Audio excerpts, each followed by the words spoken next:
الحمد لله رب العالمين، عملنا انجاز كبير قوي قوي قوي. الحمد لله على الانجاز، بجد الحمد لله. يا عم انجاز ايه يا ابني واحنا لعبنا كوره؟ ما هو ده الانجاز يا ابني ما هو ده الانجاز. الانجاز ايه هو؟ انك ما لعبتش كوره اصلا في البطوله وبتلعب سيمي فاينال. عايز انجاز ايه اكتر من كده؟ بالله عليك قول لي. ما هو ده الانجاز. انا بقول لك ايه، انا صورت الحلقه بعد ماتش مصر على طول. بعد كده قلت ايه بقى، اركن بقى الحلقه ديت وخلينا كده نقعد نتفرج على ماتش المغرب ونيجيريا الاول، بعد كده نبقى نطلع نسجل. فلما خلص ماتش المغرب ونيجيريا ابتديت اسجل. في خلال الفتره ديت شفت حاجات جميله قوي، مشيت كده شويه على السوشيال ميديا، قلت اتفرج كده اشوف الدنيا فيها ايه، ولقيت حاجات غريبه قوي يا صاحبي. لقيت حاجات غريبه قوي حقيقي يعني، بجد اللي هقوله لك ده حقيقي. لقيت مثلا ايه، ناس عندهم محتويات، يعني عنده مثلا 2 مليون مشاهد. قلت اسمع الراجل هيقول ايه، يعني معروف جدا وكده وناس كتير معروفين. فلقيت الراجل بدأ بحتة انا زعلان، بس مش زعلان على النتيجة. هو بيقول مش زعلان على النتيجة، انا زعلان على الاداء. الحقيقة يا جماعة بعد ما اتمشيت شوية اكتشفت حاجة، وانا مكتشفها من فترة. الحقيقة اكتشفت ان ده في ناس كتير يا جماعة الدنيا ماشية معاها اقسم بالله العظيم 3 ارزاق. اقسم بالله العظيم ارزاق. خلي بالك، الله اكبر الله اكبر، ربنا يزيد الناس كلها حتى لو بالارزاق. بيجوا بال 400,000 مشاهده وال 500,000 مشاهده، لكن لا يفقهوا شيء. اقسم بالله العظيم ده كلام حقيقي. اهلا بيكم مع الفهمان، ودي بقى اسمها محطه الفهمانين. احب اخد جمله من الاسلام. الاسلام ده يقول لك ايه؟ انا يا ابني مش جامد، انت الجامد عشان وقعت في الجامد. انا بقول لك بقى يا ابني انا مش فهمان، انت فهمان ووقعت في الفهمان. الراجل اللي قال الجمله دي بتاعت ان هو زعلان على الاداء، اداء اللي انت زعلان عليه. الجمله دي يقولها حد فرقته بتقدم اداء رائع باستمرار، فاتصدم يا عيني بالواقع فزعل على الاداء السيء. دي تتقال في الحته دي. لكن اللي يزعل النهارده هو يزعل بس على النتيجه ان احنا خرجنا، لكن ما يزعلش على الاداء. اداء ايه؟ انت من امتى قدمت اداء عشان تزعل عليه اصلا؟ بقول لك الدنيا مشيت كده فشفت حاجات كتير غريبه جدا. احنا وصلنا لمرحله مع المنتخب ان احنا بقينا عايزينه يكسب بس وباي شكل، لاننا ما بنقدمش اصلا اداء. فاداء اللي انت زعلان عليه النهارده والنبي. وبعد كده من ضمن الهبد، بقول لك في هبد كتير قوي بيحصل، هبد كتير قوي قوي والله، هبد كتير. وده ان ده اللي يدل على جمله انا مصر عليها لحد النهارده. معظم المتحدثين في السوشيال ميديا كره القدم لم يلمسوا كره القدم على الاطلاق وما شطوهاش، ومعلوماتهم كلها انها مدوره.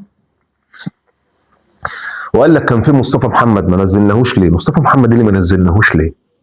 واضاف هذا الرجل الذي يتحدث عن الكوره داخليا وخارجيا، يعني محتواه مش داخلي بس، قال لك فينو كان يلعب بالهيد كتير ويستغل الرفعات. اين هي الرفعات اللي اترفعت؟ فين يا ابني الرفعات اللي اترفعت ديت عشان يستغلها هو؟ فين الرفعات؟ وكان في موجه تانية ماشيه على السوشيال ميديا واخده نغمه الزعيق والصياح. بما ان الموجه ماشيه كده فانا لازم اكمل كده معاها، لا اما مش هتشاهد.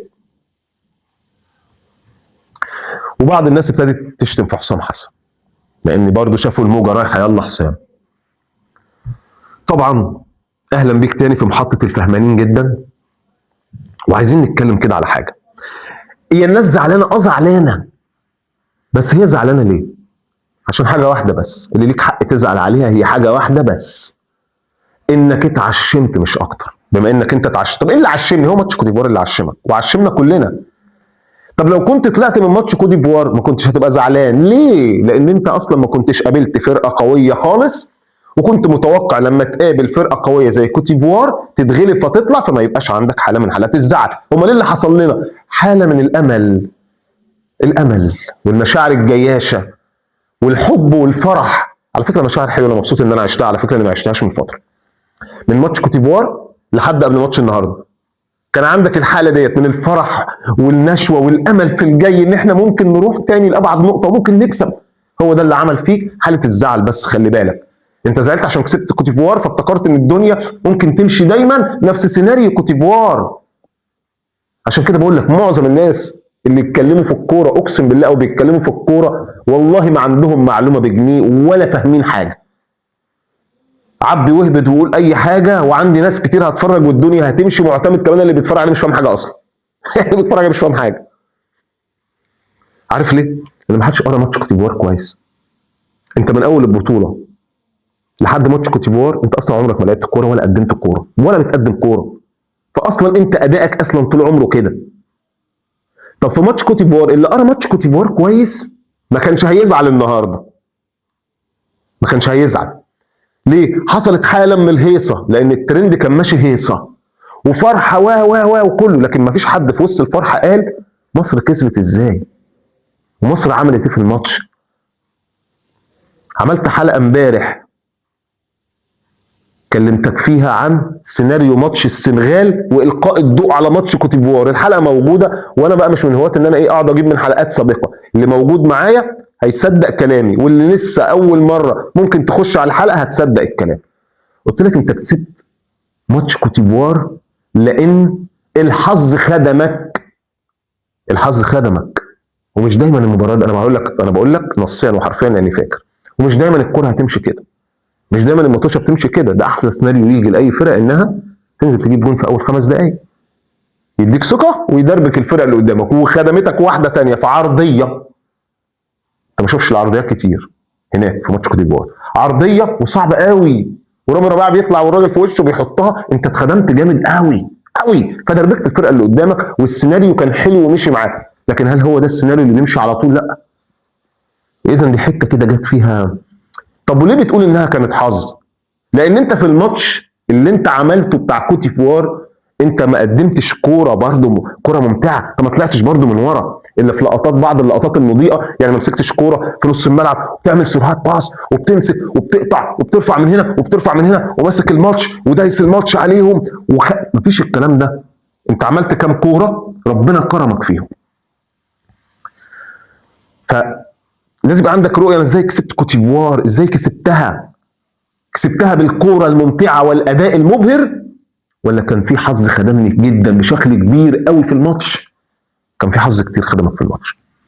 عشان كده لما كلمتك امبارح على مباراه السنغال قلت لك السنغال مش كوت ديفوار، وقلت لك مش كوت ديفوار اولا لان انت حظك عالي على كوت ديفوار بس مش عالي على السنغال، العكس. الحظ خدمك بشكل كبير جدا في مباراه كوت ديفوار، لكن الحظوظ ما بتمشيش دايما كده في كل المباريات. دي بتبقى حاجات كده نسبتها لا تتعدى ال 5%. مش ده السيناريوهات اللي هتمشي بيها كل الماتش. وقلت لك السنغال اصعب لان هيحصل تركيز معاك غير طبيعي. خلي بالك لحد ماتش كوت ديفوار مدرب كوت ديفوار نفسه ما كانش مركز معاك قوي كده. لا، المرتدات بتاعتك اللي ممكن تمشي بالشكل دوت فما نمسكش مرموش بالشكل ده ولا. لكن قلت لك في ماتش السنغال مرموش وصلاح هيبقوا متاخدين بالاحضان. بالاحضان هيبقوا كده، مش هتستلم كوره لا انت ولا هو. احنا فوقنا لكم وعرفنا انتوا عملتوا ايه واتفرجنا كويس على الماتش. اما امام عاشور قلت لك هتلاقي ناس في نص الملعب ما تخلوش يعرف يطلع كوره من رجله. وقلت لك ان هنلعب ب 3-5-2 مش هنغير فيها بني ادم واحد خالص على الاطلاق. طب هو ده كان الصح؟ هو ده كان الصح. هو ده كان الصح ان انت ما تغيرش حد خالص. فعشان كده ما تطلعش النهارده تعيط وتصيح جامد وتزعل وتمسك وتهبد وتقول وتمسك في حسام وتعمل. لا، ما تمشيش كده. الموجه تمشي بالصح. انا مش متفاجئ ان انا طلعت من السنغال على الاطلاق، مش متفاجئ. السيناريو وكنت مقتنع جدا هي دي طريقتنا يا جماعه. بلاش تأفور الامور وتجعلص الامور. خليك كده على الرايق، على الرايق. انت اصلا ادائك يا ابني كده طول العمر. ادائك كده، سيبك من ماتش كوت ديفوار ده قلت لك ظروف خدمتك فيه، انت ادائك كده. لكن لما قابلت فرقه قويه، فرقه محترمه والحظ فيها ما مشيش، اللي هو الحظ الغير طبيعي، اتغلبت. بصعوبه. بصعوبه. بصعوبه اتغلبت، لكن اتغلبت. ليه؟ لان انا نايم ورا دايما باستمرار بلعب على التحولات. خدمتك انك قدرت تعمل تحولات مع ناس ما كانوش عاملين حسابك قوي، لكن النهارده عملوا حسابك فما خلوكش عندك فرصه على الاطلاق تعمل اي تحول من اللي انت عملته. تحولات سريعه ومرتدات. لا خليت لك صانع اللعب هيطلع كرة من رجله، ولا حتى الكره لو جات لمرموش وصلاح هيستلمها، ولا في اريحيه ولا تعرف تستلم على الاطلاق. ضيف على كده ان قلت لك محمد صلاح في حلقه امبارح وبقولها لك على طول، بدنيا خلصان، وهو اصلا قرفان، هو خلصان على طول. يعني مش عايز ارجع للماضي، عمره ما ادانا في المنتخبات، لكن حتى دلوقتي خلاص بدنيا خلصان. قلت لك بيلعب بخبرته، لو اتيحت ليه الفرصه في كوره كده وهو رايح على الجول ممكن يحاول يخلص لك واحده بخبرته، لكن كوره رايحه جايه في نص الملعب واستلام وتسليم وقوه بدنيه وفنتات وسرعات ودريبلينج، هو خلصان في الحته دي. راجل مش موجود اصلا في الملعب. مرموش حاول يعمل، لكن قلت لك الدريبلينج بتاعه يبقى احسن من كده وبيمسك الكوره كتير، لكن ما تنفذش اصلا النهارده كمان. غلبت بصعوبه بس انت اصلا ما رحتش، انت ما جيتش الماتش اصلا. على فكره انت ما جيتش متوشه كتير قوي، انت في متوشه كتير ما جيتهاش قوي، بس بما ان الفرق اللي بتلعبك بتبقى اعلى في اعلى في اعلى، فبيبان اكتر ان انت ما جيتش، ما قدرتش تعمل اي حاجه خالص. حتى الجون اللي دخل فينا، والله انا حكي لك الجون ده بالظبط، ارجع لحلقه امبارح هتلاقيني بقول لك الفرقه اللي قدامك عشان تجيب فيه الجون ما قدامهاش غير طريقتين، طبقا لان انت قافل الملعب نصيا، والكوره بتقول لما الفريق اللي قدامك يبقى قافل الملعب اللي هو زينا مصر، ما قدامكش غير حاجتين: رفع كتير وشوط من بره ال 18. وقلت لك احنا عندنا خلل وعدم تركيز ورا، رعب من الشناوي ورعب من خط الدفاع ورا. وقلت لك لو الشوط من بره ال 18 لو جه منه جون هتبقى حاجه غريبه جدا بالنسبه لك، هتبقى حاجه صعبه قوي، حاجه صعبه ان انت يخش فيك جون شوطه. مش معقوله وانت عندك 7 8 تنفار ورا يبقى عندك حد عنده اريحيه انه يشوط عليك من بره. وهنا قلت لك ده يبقى هنا في خلل كبير قوي، وفعلا ده خلل كبير جدا لما تيجي تحلل الجون. ازاي واحد يشوط من بره؟ ازاي واحد يشوط من ضمن 7 8؟ ازاي فين التمركز؟ والنقطه الثانيه اللي جننتني الشناوي، بغض النظر انك تقول الشناوي هو السبب، الشناوي مش هو السبب. الكوره انا ليا وجهه نظر، الكوره دي اتشاطت منين؟ من بره ال 18. حلو، من بره ال 18. انا ما عنديش مشكله انها تخش فيك على فكره، ما عنديش مشكله، بس فين ايدك؟ انا ما عنديش مشكله والله يا اخي، مش ممكن هي نفس الصوره اللي بشوفها في كل كوره بتتشاط عليك، وقلتها لك مليون مره، والناس المجموعه اللي معايا اللي بتتابعني عارفه الجمله دي وبقولها: الشناوي حارس مميز عند الدخول عليه والانفرادات عليه في كور من داخل ال 18، ولذلك سمي الاخطبوط لانه بيطلع يفرد دراعات، ولكن الشوط عليه من بره ال 18 في الجون، وطلعوا في ال 18 كوارث. وقد كان الكره اللي اتشاطت عليه اهي، فين دراعك؟ انا اصلا يعني كويس ان انا اصلا طلعت هديت لانك طالع زعلان قوي. فين دراعك؟ ما تخليها تخش فيك، ما عنديش مشكله والله. اين هي يور ارمز؟ فين الارمز بتوعك؟ فين التراي؟ فين المحاوله بالاي كل لغات العالم؟ فين؟ خليها تخش بس افرد، ده امهم دول ليه دايما معمولين كده اهو، هوبا الاقيها في الجون، هوبا رايحه فيها في الجون. يا عم اعمل كده، اعمل كده، وخصوصا انها يعني مش عامله السكروج الجبار اللي عملت وعامله متشافه، يعني ممكن برضو فيها امل، فيها امل. اول كره تتشط عليها تخش، ده معناه ايه؟ ده معناه ان انت في اي اختبار بتسقط فيه على طول، اي اختبار بتسقط فيه. الكورتين اللي اترفع عليها في كوتيفور دخلوا في اي موقف على طول بتبان نقاط الضعف بتاعتك، سواء في العرضيات او في الشوط، في اي شيء.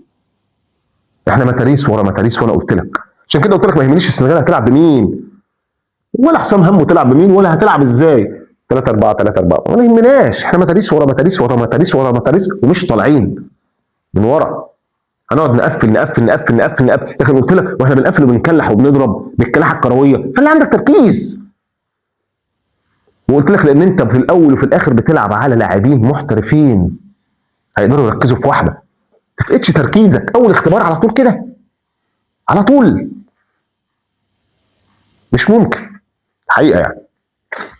ولكن احنا ما قدمناش كره بجنيه في الماتش طبعا، وكاننا ما جيناش. طب انت زعلان يا احمد من طريقه ادائنا في الماتش؟ لا مش زعلان، مش زعلان اصلا في طريقه ادائنا في الماتش. واحد يقول لك هو كان لازم يعمل تغييرات. طب ما هو لو هو كان كسب، لو حسام كان كسب جاب جون، كنت هتقول كان لازم يعمل تغييرات؟ اقسم بالله ما كنا هنسمعها، كنا نسمع الاشاده العظمى بس. والله لو حسام كسب 1-0 بنفس ادائنا اللي لعبناه ده، حتى لو جون كفته واحنا برضو نايمين ورا وما طلعناش وجون كفته بحته، كانت الموجه حسام حسام يا ابن اللعيبه حسام. ما هو نفس الاداء، لان مركب الفرحه بتلم، مركب الفرحه تلم الجميع، مركب الخساره تطلع لك بقى اي هبد واي ناس واي جماعات كده طالعه علينا.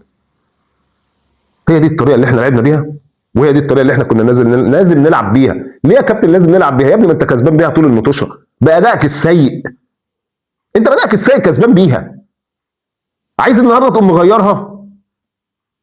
انت عايز السيناريو يبقى اسوء على فكره بس مش اكتر. انت فاكر ان انت لما تطلع وتهاجم الناس وتحرر الخمسه الموجودين ورا، انت هتلعب الكوره الجماعيه المفتوحه والباس والسريع والطحونه وتكسب؟ تكسب منين؟ هو انت اصلا بتعرف تلعب كده؟ انت اصلا لعبت كده؟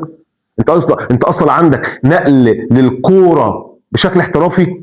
انت عندك التسليم والتسلم رائع، انت عندك الاستلام تحت ضغط خصم هايل، انت عندك الكلام ده؟ انت ما عندكش ولا حاجه من دول اصلا. عايز تفتح الملعب كمان؟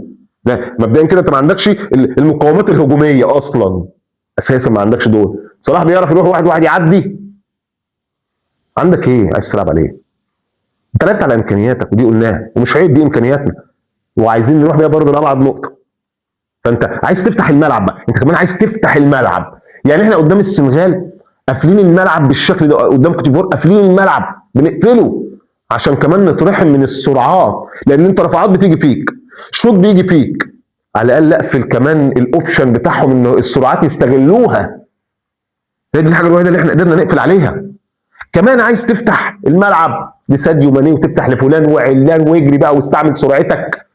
لا نهرج، كل واحد يطلع يالف ويقول اي كلام. يا حبيبي انت بتلعب كوره على قد امكانياتك، انت ما تجيش النهارده تلوم على حد. يعني احنا منتخبنا ده منتخب ضعيف، ولكننا احنا مصريين وبنشجع منتخب بلدنا باي شكل. والغريب ان احنا عندنا حته كوميديه كمصريين قوي، احنا عايزين منتخبنا يروح نهائي وياخد البطوله، واحنا الوحيدين اللي ما حدش فينا قادر يفهم لحد النهارده هو المنتخب حلو ولا وحش، هو ممكن يكسب ولا مش ممكن يكسب. طب هو اداؤه سيء ولا ده؟ انت مش عارف وشايف ان ادائك ممكن يكون وحش، ولكن احنا الوحيدين اللي رغم كده عايزين نروح نهائي. يعني ازاي ما تفهمش؟ واحنا نفسنا مش فاهمين ازاي. اتفهم موقف المغرب ونيجيريا، اتفهم، والسنغال اللي هم ايه، الجمهور بتاعهم عايزهم يروحوا نهائي لما يقدموه من كره ممتعه صريحه في نص ملعب، بيلعبوا كوره على الناس مش بيناموا ورا، فدول عايزين يروحوا عندهم اداء ثابت متطور. انما انت اصلا ما عندكش حاجه، والا اننا كشعب عايزين نروح برضه، عايزين نروح مالناش دعوه، احنا عايزين نروح وخلاص. مالناش دعوه. فعلى الهادي كده، على الهادي، دي منظومه بايظه من زمان. انت تيجي النهارده تلبس لفلان وعلان والطاقيه ده، احمد ربنا ان حسام حسن راح بيك بادائك ده سيمي فاينال، بادائك ده سيمي فاينال.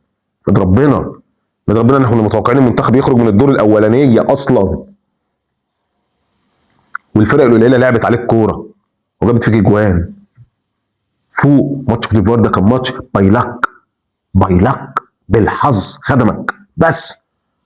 انت منظومه من زمان بايظه، والقصه ما فيش مشروع كوره ومفيش حاجات كتير. نحمد ربنا ان احنا بكميه البوظان والفساد ده اصلا قدرنا نعمل بالمنتخب نروح بيه السيمي فاينال. سيب البطولات للكبار بقى، سيب البطولات بقى اللي ياخدها واللي يلعب الحاجات دي الكبار بقى، اللي اسسوا ولعبوا كوره صح وعملوا سيبها للكبار بقى اللي عندهم كوره بجد بقى. ما هو مش ممكن يا جماعه برضو لازم يكون في انصاف. مش ممكن فرقه تقعد طول عمرها متكلح وتلعب ورا وعايزه تاخد بطوله، ده ما يبقاش في عدل اصلا، ما يبقاش في عدل كروي. مش ممكن يا جماعه هتفضل نايم في ال 18 طول الوقت وعايز تاخد البطوله، انت بتهرج. انا زعلان، انا طبعا زعلان من ايه؟ زعلان لان انا كده كده واحد من الناس برضو عايز منتخب مصر يكسب رغم كل ده، بس عايزه يكسب باي شكل، خلي بالك باي شكل. خلاص بقى انا عايز، احنا في ادوار احنا عايزين نكسب فيها باي شكل. جاي تقول لي اداء مين يا ابن عمي اللي انت طالع تقول لي انا زعلان وحزين على الاداء ده؟ انت عمرك لعبت اداء اصلا عشان تزعل على الاداء؟ انت لعبت اداء ده بس عشان انت النهارده مستغرب. هو ده ادائك وهي دي معطياتنا، بس النهارده ما ادتناش معطياتنا، النهارده ما قدرناش نلعب عليها. لعبنا فرقه جامده بقى بجد ومفيش حظ، فرقه جامده ومفيش حظ. فاتغلبنا. بعض النقاط كده عايز بس اقف معاك على بعض النقاط صغيره قوي. طبعا الماتش فقير فنيا قوي، في فقر فني غير طبيعي وعوز. وامبارح برضو قلت لك ارجع ورايا الحلقه بتاعت امبارح دي، تتفرج على اخر شويه فيهم كده هتنبسط قوي، هتنبسط. تقول الواد ده فهمان. قلت لك الماتش ده هيبقى فقير فنيا قوي، وقلت لك الماتش اللي هيبقى غني وفيه كوره حلوه قوي هو ماتش المغرب. قلت لك ماتش المغرب ونيجيريا ده اللي هيبقى فيه كوره حقيقيه وكوره ممتعه بجد. فعلا ماتش المغرب كان كله امتاع، مفيش بقى حد نايم ورا خالص.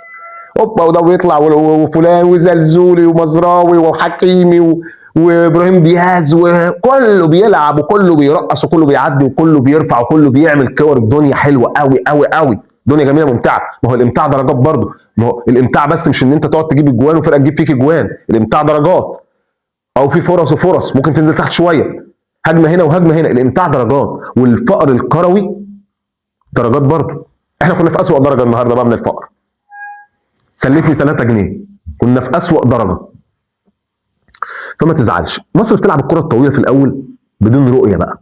ليه بقى؟ الاول قدرت تعمل كام كوره وكان عندك رؤيه، بقول لك ما كانش حد دريان بيك قوي. النهارده بقوا دريانين بيك، فبقيت تعمل الطويله. نظف نظف، شيل ودي، نظف شيل ودي عدي. انت مالكش دعوه غير بكده، انت ما بتعملش حاجه في الماتش الا كده. شيلها بلا هدف، شيلها بلا بني ادم، شيلها وطلعها من هنا وخلاص.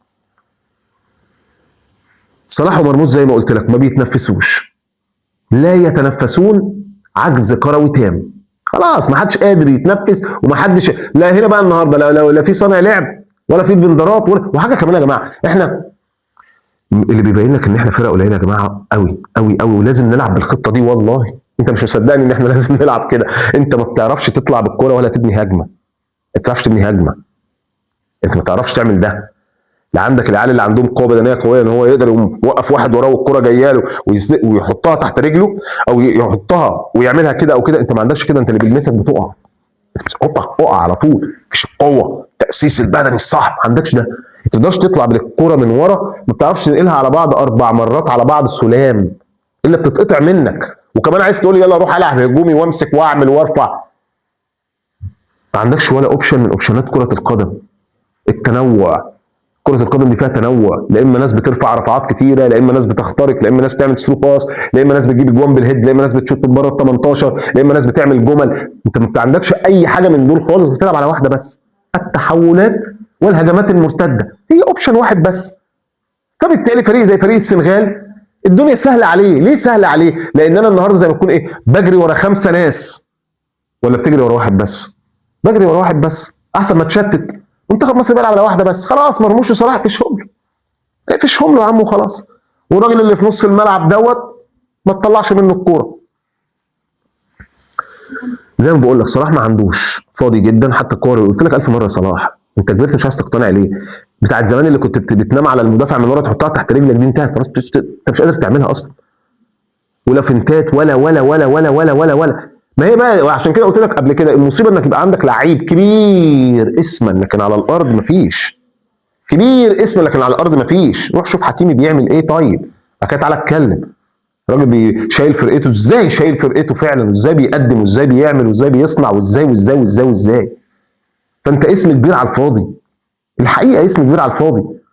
يعني ما انا مش لازم كل كوره عشان تصنعها لي تبقى انت رايح على الجون انفراد او انت والجون، وبعد كده اقول برضو دي بخبراتك، انت ما بتصنعش اكتر من كده الحقيقه. وبرضو بقول لك انا مش زعلان والله ولا ندمان، وسعيد جدا على فكره. انا والله العظيم سعيد ان احنا عملنا كده. انا راجل منطقي وراجل واقعي، ومن اول يوم شايفها وقاريها. انا راجل منطقي، سعيد ان انا بالفرقه ديت القليله جدا، القليله في كل بدنيا قليله، فنيا قليله، على كل الاصعده قليله، وقدرت اروح سيمي فاينل واطلع من السنغال عادي. يعني مش طالع من بنين مثلا. شو التاني؟ مين نجم المباراه بالنسبه لي؟ مين هو؟ حسام عبد المجيد. وده ان ده اللي يدل حسام عبد المجيد، اللي هو الراجل حسام عبد المجيد، يعني اللي هو الليبرو نجم المباراه، الليبرو اخر واحد في الملعب اللي بيغطي على الجميع. وده ان ده اللي يدل ان الوحيد اللي كان ورا عمال يلم ورا كل الناس في كور كتيره جدا حسام عبد المجيد. الليبرو دوت بيروح كده ويروح كده، يغطي على السيرد باك ده ويغطي على السيرد باك ده، على السيرد باك ده وعلى السيرد باك ده، رايح جاي رايح جاي. حسام عبد المجيد كان عمل مباراه كويسه جدا النهارده الحقيقه يعني. وزي ما بقول لك انا الشناوي يعني الحقيقه انا طالع مخنوق من الشناوي والله العظيم. سيبك من الماتش كله، انا ارمي لي الماتش كله ده في اي حته تانية يا ابني. افرد ايدك يا حبيبي لله، افرد ايدك. انا يعني ايه جون وما بيفردش ايده؟ يعني والله ده كمان شيء غريب مش قادر افهمه. يعني ايه ما تعملش كده؟ انا هتجنن يا جماعه من القصه دي. انا هتجنن من قصه الشناوي دي، انك ما بتفردش ايدك ولا بتفردها فوق ولا بتفردها تحت. هوبا اخش الاقيه جابها من الجون. انت واقف ليه؟ واقف ليه في الجون؟ عشان كده قلت لك 1000 مره ما عنديش مشاكل خالص ان الكره تخش فيك جوان، ولكن فين هي محاولتك؟ فين وجودك بين الثلاث خشبات؟ فين حركتك؟ فين رد الفعل بتاعك؟ افرد ايدك شويه. اوفر اول انا مش زعلان، لان انا حاجه زي كده متوقعها من بدري جدا، والسيناريو شايفه جدا، ومش من العكس بقى اللي هيطلع يمسك حسام ويمسك ويعمل يعني. انت عايز يعمل لك ايه حسام يعني؟ عايز يعمل ايه حسام يعني؟ انت عايز حسام يعمل لك ايه؟ انت مش فاهم حاجه يعني. انا اسف بتكلم اشخاص معينين. انت عايز حسام يلعبني هجومي، يلعبك هجومي بمين؟ ما احنا قلنا لك بقى يلعبك تاني، يبقى ارجع للحلقه وافهم يلعبك هجومي بمين يا ابني؟ من اول البطوله قلنا هو ده طريقه لعبنا، وهو الراجل قاري طريقه لعبنا، هيلاعبنا بطريقه اللعب بتاعتنا دي. خلاص ما نقدرش اللي عليها خلاص.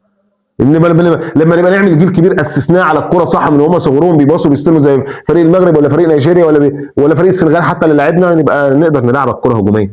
خلاص نلعب على قد امكانياتنا. الواحد زمان كان زعلان من كوبر وزعلان، لا ما كناش عارفين ان هي والله بالواضح ان احنا ما عندناش الا القصه دي.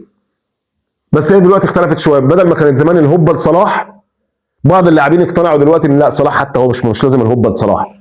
الهوبه المرموش دلوقتي بقى موجود، ممكن نديها المرموش ده بقى ما بقاش يجيب قوي. اهدى كده وما تزعلش، ده مستوانا، احمد ربنا ان احنا رحنا لابعد نقطه. مبروك طبعا لفريق المغرب اللي لعب مباراه حلوه جدا. ولما انا اتكلمت عن المباراه امبارح قلت ان فريق المغرب لو قدر يجاري فريق نيجيريا بدنيا ويوقف ويروض هذه الفخاد الجباره هيقدر يطلع بالماتش. وقلت للمغرب عايز تكسب المباراه روح يلعب كره في نص ملعب نيجيريا والا هيعملوك ورا منفضه. المغرب لعبت النهارده في نص ملعبهم وكانت بتلعب وبتطلع وبتكسب معركه نص الملعب وبتروح وبترفع وبتعمل كور وبتشوط وبتعدي. لا المغرب عملت ماتش. لا المغرب فرقه كبيره، المغرب فرقه تقيله، طبعا فرقه تقيله وفرقه كبيره. طب هل تستحق المغرب البطوله؟ نعم تستحق المغرب البطوله، طبعا تستحق البطوله. ناس بيعملوا كل حاجه في الكوره، واللي مش شايف كده يقول لك انت عايز انت بالنسبه لك ايه الكوره؟ ننزل اكسب 3-4؟ لا بنيجيريا نزلت عملت ماتش ولا اروع، قافله الملعب وبتلعبهم وبتضغطهم وبتاخد منهم الكور في البدني وفي الثنائيات بتاخدها وفي السرعات موجوده وفي الرفع موجوده وفي الشوط موجوده، كل حاجه بتعملها في الكوره. رحنا ضربات جزاء شالهم الجون بتاعهم البونو، قدر يشيلهم حتى وهو رايح في كوره كان رايح فيها كده يعني خلاص جسمه كله ومخه ادى اوردر لجسمه كده، الا انها بتتلعب له كده، لكن رد الفعل بتاعه العالي انه يبتدي يحرك دراع امه ويطلعه لان هو مخلوق بدراع، مخلوق بدراع. ده كان كل حاجه عن المباراه. نرجع بقى للمحليات بتاعتنا بقى وفكنا من الجو دوت. الدوري المصري حدوته كل مصري. نرجع بقى للجو بتاعنا بقى اللي احنا بنحبه ده، واللي احنا اساسا خبراتنا كلها محليه. خلينا في المحل. والى اللقاء في فرصه اخرى ان شاء الله. سلام عليكم.